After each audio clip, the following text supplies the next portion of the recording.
성령께서 하시는 일, 우리는 성령 충만에 대한 말을 많이 하죠. 그리고 지금 우리들이 살고 있는 시대를 성령 시대라고도 말하고 있고요.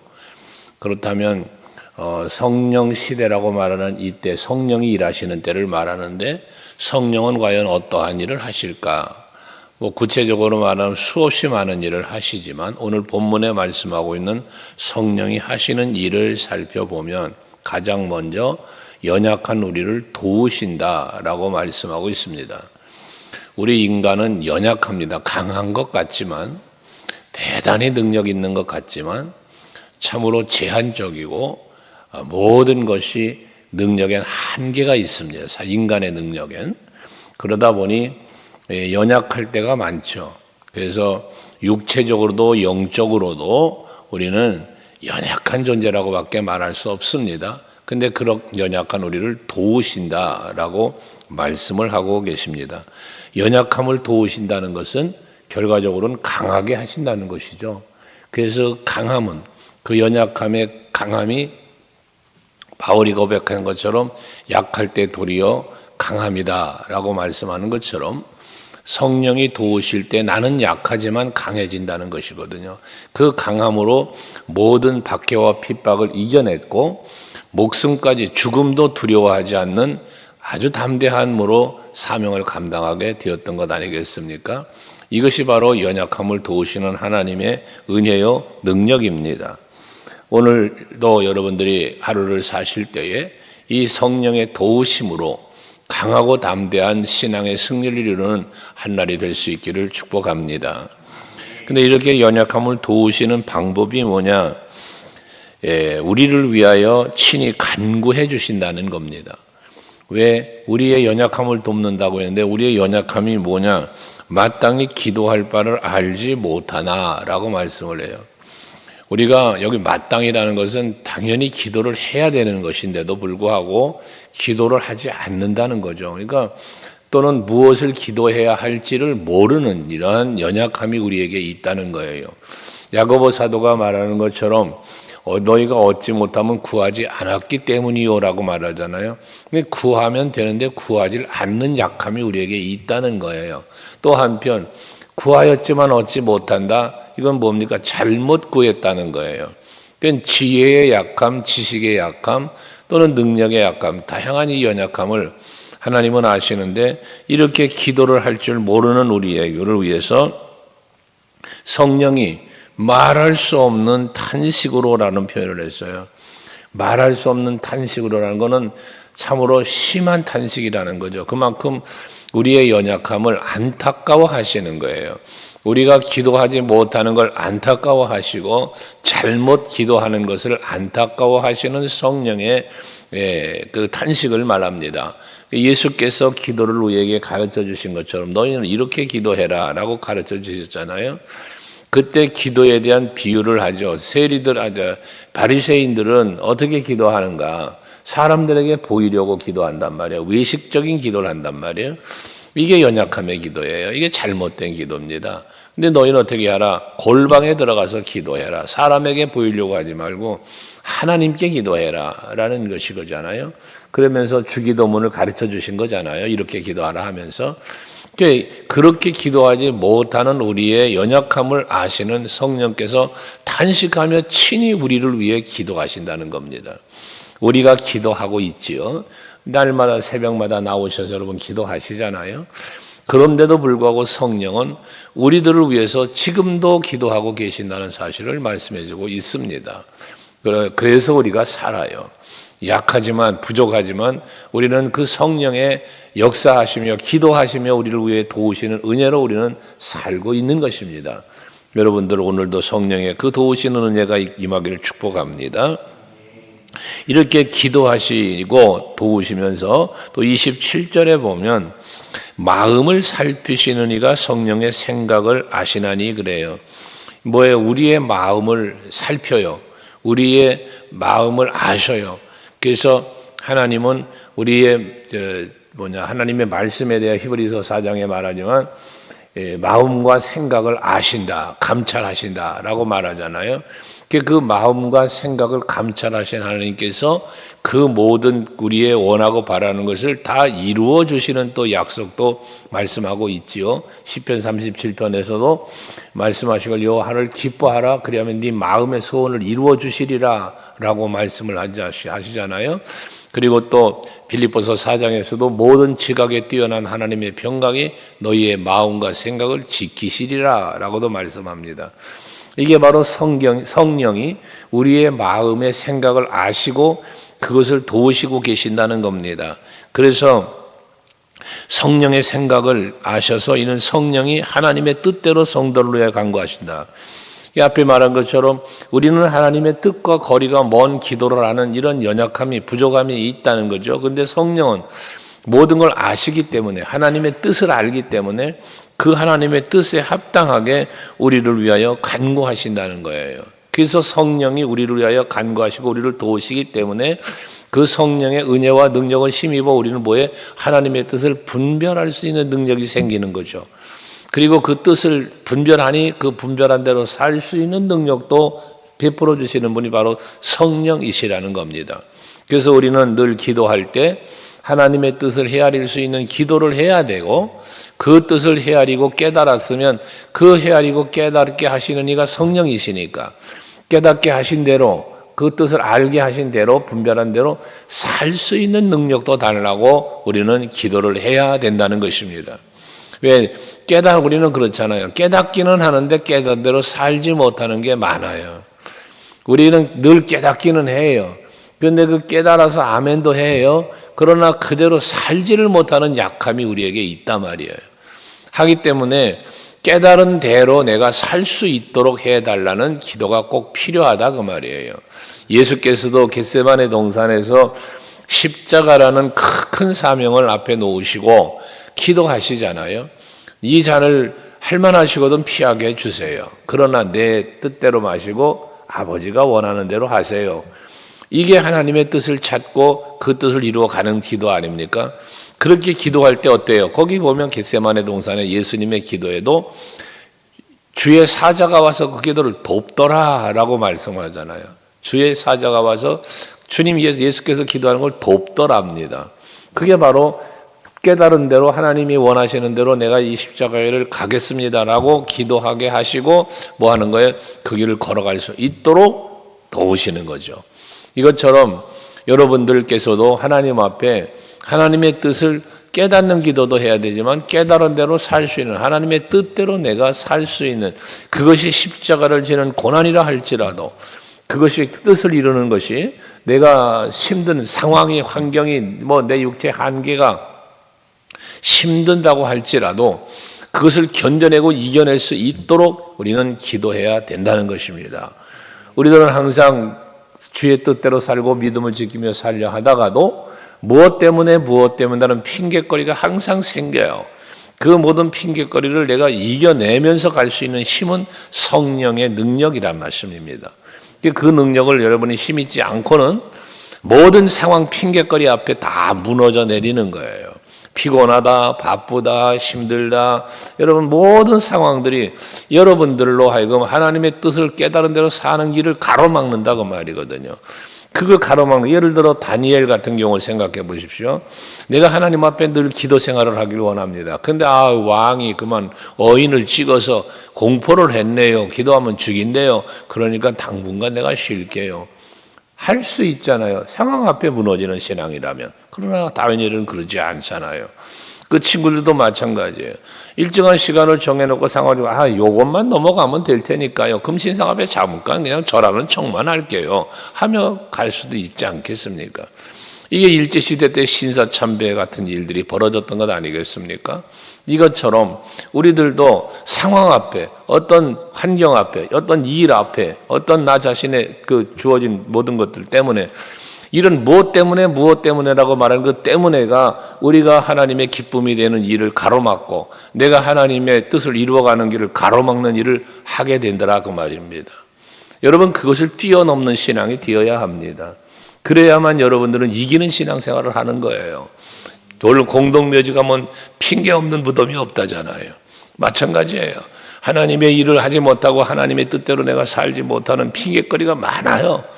이 모든 그 핑계거리들을 내가 헤쳐나가야 되는 거예요. 지난 주일날도 말씀드렸잖아요. 걸림돌 되는 거를 디딤돌 삼아 넘어가는 신앙이 되어야지. 이것 때문에 저것 때문에라는 핑계를 대면서 그 핑계로 인하여 무너져 내리는 신앙은 아무리 믿음이 좋은 것 같아도요, 그 상황 앞에 무너지는 신앙이 약한 신앙인 거예요. 여러분들 어떤 것이든지 이기는 여러분들이 되시기를 바랍니다. 그래서 중요한 건 뭐예요? 이기게 해주시는 이가 누구라? 하나님이시다가 말이에요. 성령이시다가 말이에요. 그래서 바울은 성령의 감동으로 기록되는 이 말씀으로 무장하라는 말을 하는 거예요. 여러분들이 성령의 힘은 뭐 성령이 어떤 형체로 뿅 나타나서 여러분들 아니에요. 여러분 성령이 여러분들에게 힘 주시고 능 주시고 감당케 하는 그 힘은 말씀인 거예요. 말씀이 성령이 그랬잖아요. 요한복음 14장에 예수께서 다른 보혜사를 보내오시면 가르치시고 생각나게 하시고 그러잖아요. 그게 성령이 하시는 일인 거예요. 그게. 여러분들로 하나님의 말씀이 생각나게 하시는 거예요. 그걸 가르쳐 주시는 거예요. 그래서 그 말씀을 믿고 그래 가자 하고 하자 하면서 힘을 얻어가는 거예요. 깨어 근신하라 기도하라 하는 말씀도 마찬가지고요. 그래서 여러분들이 작은 일이었든 큰 일이었든 무엇이었든지 간에 여러분들은 항상 이기는 신앙생활 할 수 있기를 바라는데 이기게 하시는 이가 누구라? 성령이라는 거예요. 여러분 우리가 내려놓는다 말하죠. 여러분 내려놓는 것은요 세상적인 걸 내려놔야 돼요. 육체적 욕심을 내려놔야 돼요. 그러나 영적인 것 부분에 대해서 내려놓는 게 아니라 더 취해야 되는 거예요. 더 열심히 내야 되는 거예요. 우리 갈렙의 얘기도 하고 모세의 이야기도 하잖아요. 모세는 나이 80살에 쓰임 받은 거예요. 여러분 누구야? 갈렙도 나이 85세로 돼. 그 헤브론 산지를 자기가 점령해 가는 거 아닙니까? 숫자죠. 물론 숫자이지만 여러분들 마찬가지예요. 항상 우리 신앙생활에는 핑계거리를 버려야 돼요. 이 핑계거리를 내려놓지 못하면 언제나 무너집니다. 언제나 무너집니다. 근데 무너지는 게 내가 무너지는 줄 모르는 게 문제인 거예요. 이것 때문에 무너졌구나. 이걸 알면 안 무너지죠. 안 무너집니다, 절대. 그런데 무너진다는 걸 모르는 거예요. 그래서 생각은 편견으로 신앙생활하는 게 문제인 거예요. 편견. 이렇게 하면, 요 정도 하면 됐다라는 이 편견. 요 정도 하면 됐다라는 생각이 어디서 와요? 나의 잘못된 생각에서 오는 판단들이거든요. 아닙니다. 죽기까지입니다, 우리는. 그게 성령이 우리에게 힘 주시고 능 주시는 은혜를 힘입고 사는 거예요. 주의 일, 하나님의 뜻 이루어감, 하나님을 기쁘시게 함, 이 모든 것 죽기까지입니다. 오죽하면 사도 바울이 목숨조차 귀히 여기지 않았다 합니까? 무엇 때문에? 성령 하나님이 원하시는 일을 감당하고 내게 맡겨진 사명을 감당하는 일에는 생명조차 귀한 것으로 여기지 않았다잖아요. 그런 여러분 상황과 핑계를 보세요. 그가 가지고 있는 모든 조건들을 보십시오. 얼마든지 이룰 수 있는 사람이잖아요.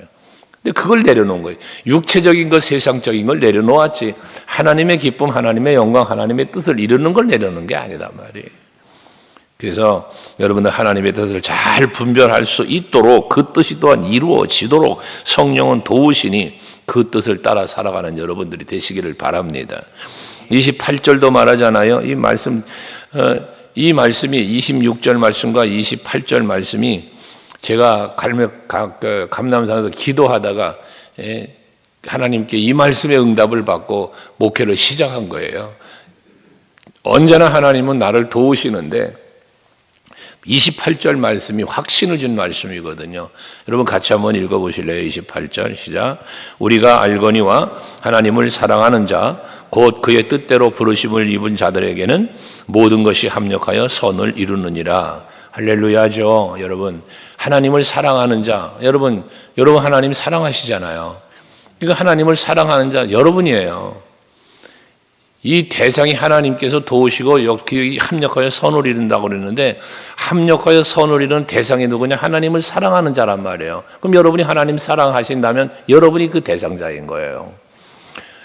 잠언서 8장 8절에 말하지만 나를 사랑하는 자가 나의 사랑을 입으며 나를 간절히 찾는 자가 나를 만날 것이다라고 말씀하잖아요. 그것처럼 여러분들 하나님을 사랑하시잖아요. 하나님이 여러분을 사랑해 주시는 거예요. 그러니까 하나님을 사랑하는 자에게 모든 것을 합력하여 선을 이루어 주시는 거다 그 말이에요. 또 그 뜻대로 부르심을 입은 자들이라고 그랬어요. 여러분들이 하나님의 뜻대로 부르심을 입었고 하나님의 뜻 안에서 택함을 입으신 거지 내가 하나님을 택한 게 아니잖아요. 그러니 그 역시 여러분이 대상자라는 거예요. 하나님을 사랑하는 자도 나고 하나님의 뜻대로 부르심을 입은 것도 나예요. 그러니 지금 내가 그런 사람이기 때문에 하나님은 그러한 나와 뭐한다 모든 것이 합력하여 선을 이루어 가신다는 거예요. 이 얼마나 큰 행복입니까? 성령이 그 일을 하시는 거예요. 여러분 요셉이 형들에게 미움을 받아요. 그게 버림받고 노예로 팔려가요. 그 열악한 상황에서 참 무너져 내릴 만한 환경 앞에서 하나님은 합력하여 선을 이루시면서 뭐합니까? 총리를 만들어 놓잖아요. 여러분 아브라함과의 언약의 성취의 도구로 귀하게 쓰임받잖아요. 이스라엘의 민족의 형성을 이루는데 큰 기초를 마련한 사람이 요셉입니다. 그러니까 이것처럼 그 어려운 환경 속에서도 하나님은 합력하여 뭐에 선을 이루어 가시는 거예요. 다윗이 사울왕에게 쫓기고 죽을 위기 속에 참 놓여 있는 여러 가지 상황들 있었지 않았습니까? 하지만 그런 상황들을 이기시면 뭐했어요? 선을 이루셨어요. 하나님의 뜻을 언약을 이루셔가는 가시는 거예요. 왕의 왕이 되게 하신 분 아닙니까? 이것처럼 여러분들을 향한 하나님의 뜻도 있어요, 분명히. 그러시기 때문에 합력하여 선을 이루신다는 이 믿음이 여러분에게 있기를 원합니다. 그 하나님이 도우시고 하나님이 나를 이끌어 선을 이루어 가시니 뭐 해야 됩니까? 우리는 그 성령의 능력을 의지하며 살아야 된다는 겁니다. 자꾸 내 지식과 내 경험과 나의 어떤 판단을 가지고 하나님의 뜻을 거역하지 말란 말이에요. 하나님을 사랑하는 자가 어떤 사람이 하나님을 사랑하는 거예요? 말로 하나님 사랑합니다 라고 말하는 게 하나님 사랑합니까? 아니죠. 하나님 사랑하는 자는 성경에 분명히 답을 예수께서 주셨잖아요. 나의 계명을 지키는 자라야 할지니라. 하나님을 사랑한다. 여러분 하나님 말씀대로 사는 거예요. 하나님의 말씀을 믿는 거예요. 믿고 믿음대로 가는 거예요. 백부장의 믿음이 그런 믿음이었잖아요. 여러분 이게 우리의 믿음이어야 한다고 말이에요. 그러면 하나님은 여러분의 믿음을 보시고 네가 나를 사랑하는구나 그러잖아요. 이삭을 드리는 아브라함을 보시잖아요. 그 이삭을 드리는 아브라함의 행동은 뭐예요? 믿음이에요. 아브라함의 믿음. 그런데 그 믿음을 보시고 하나님의 대답이 뭐였습니까? 응답이 네가 나를 경외하는 줄 알았다. 이 말을 좀 바꾸면 네가 나를 사랑하는 줄 알았다. 네 아들 독자 이삭 그 아들보다 나를 더 사랑하는구나 네가. 나 그거 알았어 이제. 그래 내가 너에게 큰 복을 주마. 이런 거예요. 합력하여 선을 이루시는 하나님에 대하여 우리는 믿음을 가져야 되는데 그 대상이 누구다? 하나님 사랑하는 사람이다. 사랑하는 사람이 누구냐? 하나님의 말씀을 지켜 행하는 자다. 하나님의 뜻대로 사는 사람이다. 이 사람에게 선을 이루신다는 겁니다. 여러분 세상 일하면 피곤해요. 그러나 하나님의 일을 해보십시오. 피곤합니까? 즐겁죠? 평안하죠. 이게 바로 하나님이 주시는 능력이고 합력하여 선을 이루시는 놀라운 역사인 것입니다. 이렇게 하나님께서는 택한 자에게 베푸시는 은혜예요, 이것이. 그러면서 그 합력하여 선을 이루심에 대해서 29절에 보면 미리 정하심에 대한 말씀을 합니다. 미리 정하심. 이게 하나님의 예정이에요. 하나님께서 계획하신 걸 이루심이에요. 그러니까 여러분 한 사람을 향한 하나님의 계획이 있어요. 여러분 가정을 향한 하나님의 계획이 있어요. 우리 교회를 향한 하나님의 계획이 있어요. 이 나라와 민족을 향한 하나님의 계획이 있습니다.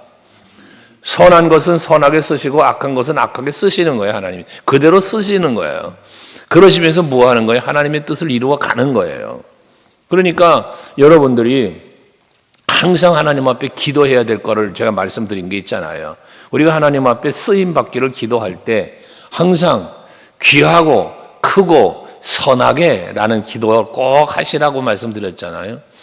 기왕에 하나님 앞에 쓰임 받을 땐 선한 것보단 귀하게 쓰임 받아야죠.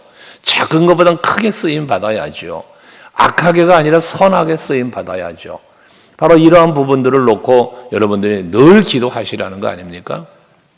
하나님께서 그렇게 하시는 거예요. 그러면서 30절에 미리 정하신 그들을 또한 부르시고 여러분 하나님이 이미 창세전에 택하셨다고 에베소 1장 3절에 말하지 않습니까?